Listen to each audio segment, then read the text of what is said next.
यह कहानी 18 वर्षीय नेहा की है, जो एक बड़े शहर में अकेली रहती थी। उसकी पढ़ाई का नया साल शुरू होने वाला था और उसने शहर के बाहरी इलाके में एक पुराना किराए का घर लिया था। उसे इस घर के बारे में कुछ अजीब महसूस हो रहा था, लेकिन उसने इसे नजरअंदाज कर दिया और अपनी पढ़ाई पर ध्यान देने का निश्चय किया। नेहा ने जब नए घर में कदम रखा तो उसे एक अजीब सी ठंडक महसूस हुई। घर पुराना था और चारों ओर धूल जमी हुई थी। उसने जल्दी से सफाई की और अपने कमरे को सजाया। घर में अजीब सी खामोशी थी जो नेहा को कभी कभी परेशान कर देती थी। पहली रात नेहा ने बिस्तर पर लेटकर सोने की कोशिश की। आधी रात को उसे किसी के कदमों की आहट सुनाई दी। उसने ध्यान से सुना तो आवाज धीरे धीरे तेज होती गई और फिर अचानक बंद हो गई। नेहा ने सोचा कि यह उसकी कल्पना है और खुद को समझाकर सोने की कोशिश करने लगी। अगले कुछ दिनों में नेहा ने घर में और भी अजीब घटनाओं का सामना किया। कभी दरवाजे खुद ब खुद बंद हो जाते, कभी उसे लगता कि कोई उसे देख रहा है। नेहा ने इस घर के इतिहास की जानकारी लेने का फैसला किया। उसने अपने पड़ोसियों से पूछा तो उन्होंने बताया कि यह घर कई सालों से खाली पड़ा था और यहाँ पहले रहने वाले लोग अचानक गायब हो गए थे। यह सुनकर नेहा के दिल में डर बैठ गया।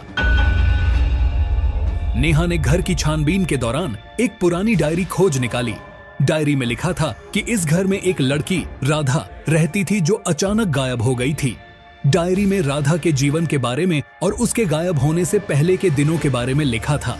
उस रात नेहा ने महसूस किया कि कोई उसे देख रहा है। उसने पलट कर देखा तो एक धुंधली आकृति उसके सामने खड़ी थी।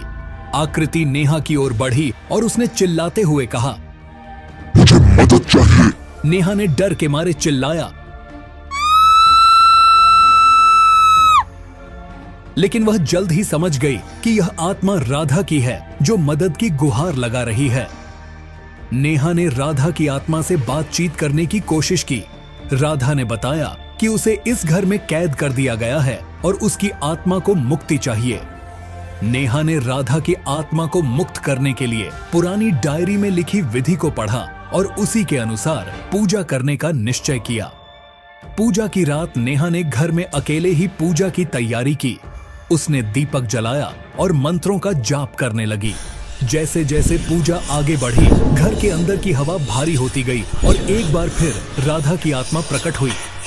इस बार उसकी आकृति साफ और शांत थी। नेहा ने पूजा पूरी की और राधा की आत्मा को मुक्त कर दिया।